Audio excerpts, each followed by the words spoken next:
Good morning on this beautiful, balmy, snowy morning. It's Brandon here. Some of you know me as Brandon. Some know me as 410 Commando. Been getting a lot of questions this time of year on catching blue cats. So I thought I would start trying to make a few videos for your wintertime blue cat fishing. Well, you know, most of this stuff, it's going to work every time, every season, throughout the year. First things first, we're going to go over the box and what's in it. I purchased this toolbox, of all things, at Walmart for like 15 bucks, and I found it to be the most perfect catfishing box there is.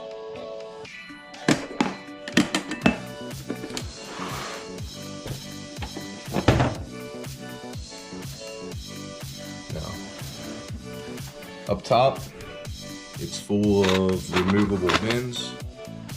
Everything works perfectly for your individual terminal tackle. We've got swivels, we've got slides, more slides, beads, Versa rattles, and we will get into them at a specific time in a later video. I have an assortment of hooks. Here we have Gamakatsu Big Rivers. My go-to and my favorite hook, we have an 8/0 Team Catfish offset circle.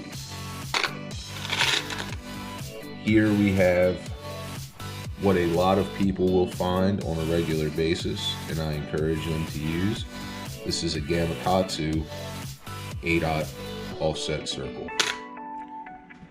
Come down below, we have an assortment of weights,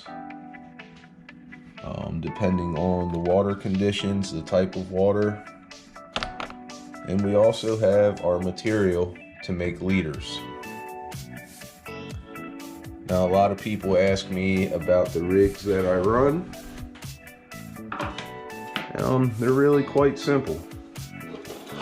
First and foremost, 80-pound mono. Some people like to tell me, you know, you use way too heavy of gear.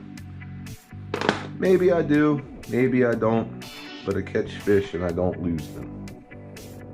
So again, 80-pound mono. From here, we take our circle hook, hold it in this manner, come through the eye, down to the heel of the hook. You then take this line, 1, 2, 3, 4, 5, 6, 7.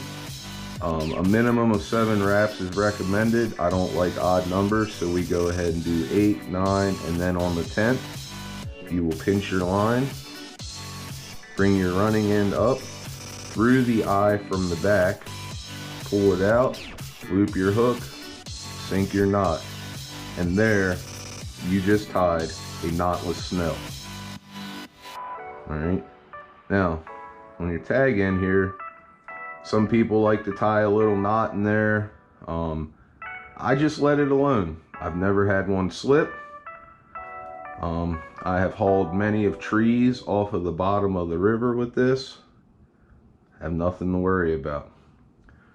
From there, we will take a swivel. I like to use these big, heavy swivels. And we'll just do a Palomar knot right onto the swivel.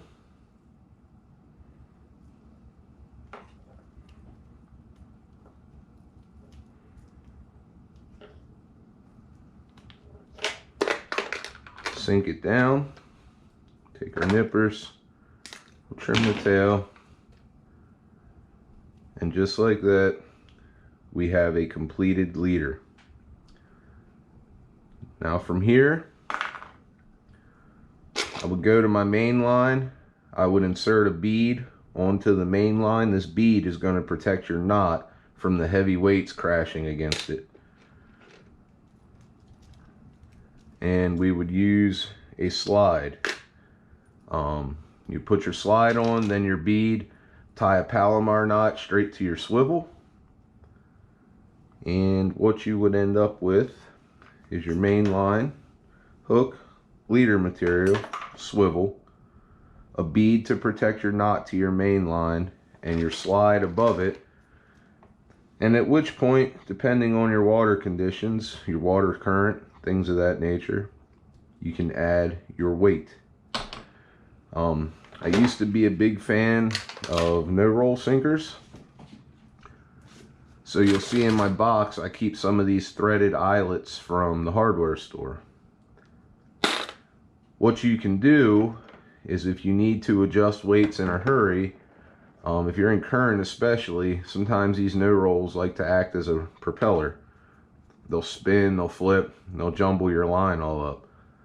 You can take one of these eyelets, just thread it into the top of your no-roll, and then now you can take your no-roll and hang it directly on your swivel.